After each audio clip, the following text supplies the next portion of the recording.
At this point, I think Donald Trump is about to call for a second ballroom inside his first ballroom. Because clearly, that is the only logical solution to keep anyone safe from the shooting that just shut down the White House. Am I right? I mean, it couldn't possibly be ending Donald Trump's violent rhetoric. It couldn't possibly be a real solution to the gun violence epidemic that plagues this country. Like, I don't know, maybe some actual gun control or red flag laws? No, no, no. We need a ballroom for the ballroom. That's the only way to keep 350 million Americans safe, right? We are going to get into it all, but before we do, if I could quickly ask you to leave a like on this video, and if you haven't already and you enjoy our channel, to hit that subscribe button, because it goes a long way in supporting our work. Wrong, it's a joke, but Donald Trump doesn't care. Even after a shooting that forced a lockdown at the White House, he's just going to keep spewing the same exhausted talking points. We are going to dive deep into that story today. I have a lot to say on this. Plus, you're going to want to stick around for a clip from Jessica Tarlov at the end of this video. She breaks down the truth about what happened at the White House Correspondents' Dinner, and it lines up in a very weird, very suspicious way with what we just saw today. But we have to start with Donald Trump's desperate call for this ballroom, right before we get into the shooting that proves it is completely and utterly unnecessary. We looked at all of the conditions that took place tonight, and I will say, it's not a particularly secure building, and I didn't want to say this, but this is why we have to have all of the attributes of what we're planning at the White House. It's actually a larger room, and it's much more secure. It's drone-proof, it's bulletproof glass. We need the ballroom. That's why Secret Service, that's why the military are demanding it. They've wanted the ballroom for 150 years for lots of different reasons, but today's a little bit different because today we need levels of security that probably nobody's ever seen before. Well, we've got to have a ballroom. It's the only possible way we can be safe. We love the ballroom, and now you are paying for it. So, congrats on that, America. I guess that's supposed to make you feel great, right? Regular Americans are dying in the streets due to a gun violence epidemic. But don't worry, Donald Trump is going to be perfectly safe, surrounded by gold and taxpayer-funded luxury. Sorry, the dear leader voice just takes over sometimes because the absurdity is just that high. This is insane. It is beyond ridiculous. And honestly, I am still not over that night. I am still not done asking real, hard questions about what actually happened. I'm also not over this very obvious, coordinated MAGA influencer campaign. Think about it. The second that event was shut down, every single one of them started tweeting the exact same script. It wasn't just about the ballroom. It was about the fact that you now have to pay for it, instead of those private donations that Donald Trump is almost certainly going to pocket for himself. Before we get into the details of the shooting that just locked down the White House, we have to recognize the MAGA playbook. Look at where their heads went the last time an event with the president and high-level officials was shut down. It is pathetic that the mainstream media isn't talking about this enough, but we certainly are. So last week, I told you guys that all of MAGA is paid and they coordinate their messaging in lockstep via group chats.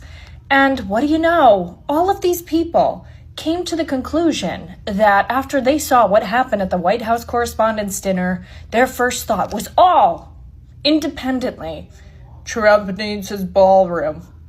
The statistical likelihood of this happening in a vacuum, if we are to stipulate that these people are not coordinated, the statistical likelihood of this happening, that they all came to the same conclusion, not probable. Okay. I think it's also important to note that one of the main group chats in which they coordinate this messaging is literally called Fight, Fight, Fight after the attempt on Trump's life in Butler. Okay, and this has the official Trump War Room, members of the administration, including James Blair, and all your favorite MAGA influencers. And I would log on and show you more of these messages, but I can't log on to Twitter because they're suing me for $75,000. Okay, so the entire MAGA circle jumped immediately to this ballroom talking point. We knew it was coming, we saw it in real time, and we expected it. But just because it was predictable doesn't make it any less ridiculous or make us roll our eyes any less. But let's look at the why. They claim we need this for the safety of an event that doesn't even happen at the White House and shouldn't happen at the White House. What was the goal again? Oh, that's right, that Donald Trump needs to be safe. Okay, well, when isn't he safe? I guess when the Secret Service fails, sure, but every other time they've technically done their job, haven't they? He's still here. So why exactly do we need a specialized gold-plated fortress? Because honestly, I think this shooting that just shut down the White House is the perfect example of why we don't need his little project. If a high security perimeter like the White House can still face a threat, how is a fancy ballroom going to solve the underlying issue? It's not, it's just another scam. Gunfire between Secret Service and armed person briefly locks down White House. The altercation near the Washington Monument occurred shortly after Vice President JD Vance passed by in a motorcade, a US Secret Service official said. The White House was briefly locked down Monday afternoon after a US Secret Service officer exchanged gunfire with an armed individual nearby. The agency said the person, whose identity was unknown, was shot about 3:30 p.m. at 15th Street Southwest and Independence Avenue Southwest near the Washington Monument shortly after Vice President JD Vance passed by in a motorcade. According to Secret Service, our uniformed division officers and agents that consistently patrol the outer perimeter of the White House complex identified a suspicious individual that appeared to have a firearm, a Secret Service deputy said at a news conference. Uniformed officers approached the individual who tried to flee on foot before firing at the agents. Quinn said they fired back and the person was struck and taken to a hospital. Gunfire from the person struck a child who was in the area, but they did not sustain life-threatening injuries, Quinn said. He said it wasn't clear whom the person may have been targeting. We are patrolling this area and every site we do 24/7 hardcore, Quinn said. Whether or not it was directed to the president or not, I don't know, but we will find out. Around 3:45 p.m., Secret Service evacuated some members of the media from the White House North Lawn to the briefing room. So we just had a shooting, possibly connected to JD Vance's motorcade, though details are still emerging. And what happened? The Secret Service cleared the White House reporters, moved the press pool to a secure location, and locked down the building. Everyone was safe, everyone was accounted for. So I'm asking again, why do we need a ballroom? How would a gold-plated ballroom have made anyone safer in this situation? We already have secure spaces in the press briefing room. We have executive offices throughout the complex that are nowhere near the residents. The protocols worked. So if the argument is that this ballroom is necessary to protect people during gunfire, then your entire argument just collapsed in real time because everyone was fine without it.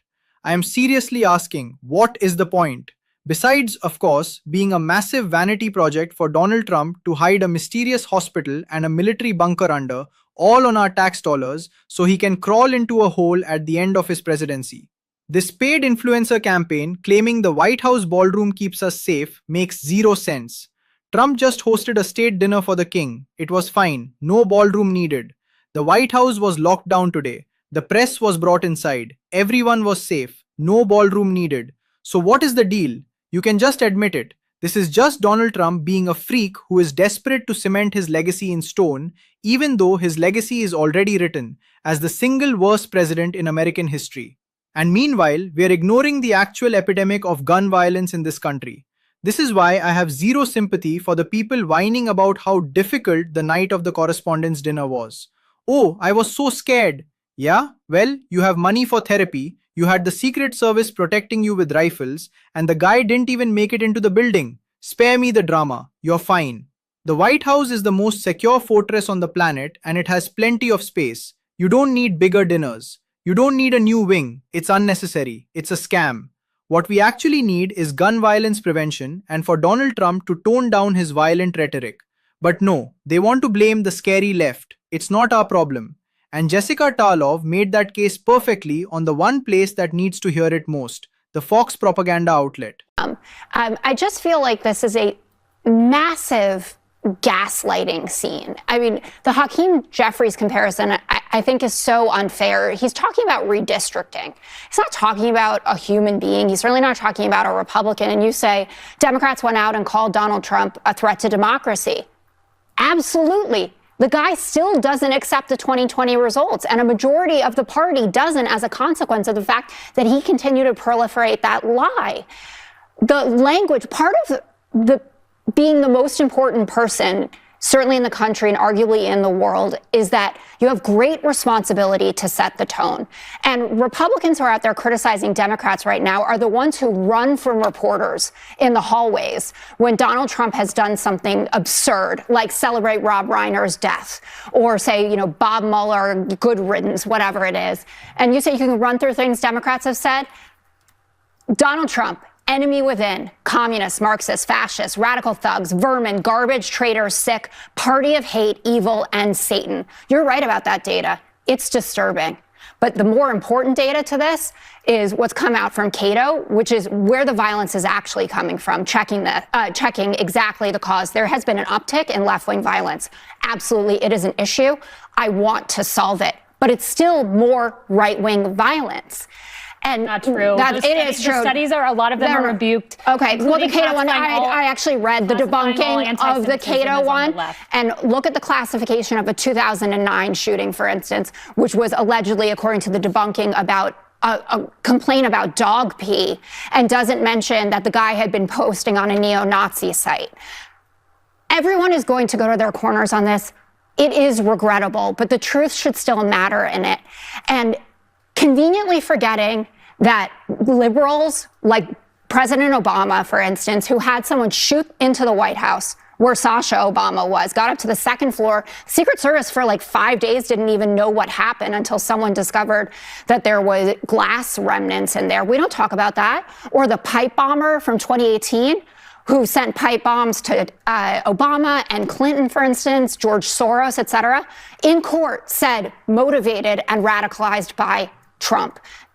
The responsibility lies with all of us, but it has to start at the top here. And I agree with Charlemagne that discussion is one that Republicans should start taking a part in if there is any way to come back together in this country. So, number one, in terms of elections, there are people who still think George Bush is an illegitimate president. That never stopped for 8 years. It was unbelievable because of Florida. But I'm just saying, but in Al terms of Gore legitimate elections, conceded. but it was nonstop, and you had people protesting from day one. Al Gore. No, he didn't. So 2020, I guess it was, wow, that's so long ago. With George Bush's first term into his second term, illegitimate president. So, yeah, I don't think Democrats are responsible for every single woe in this country. And I'm pretty damn sure we don't need a taxpayer-funded ballroom. That seems like a pretty straightforward conclusion to me after everything we've seen today. The logic is clear and the scam is obvious. We're going to keep on calling out this absolute garbage on this show every single day, as always. If you want to support this fight and keep independent media alive, then you know what to do. Hit that subscribe button right now and leave a like on this video. And for the real ones who stuck around until the very end to hear the truth, drop a blue heart in the comments. Keep on fighting, y'all.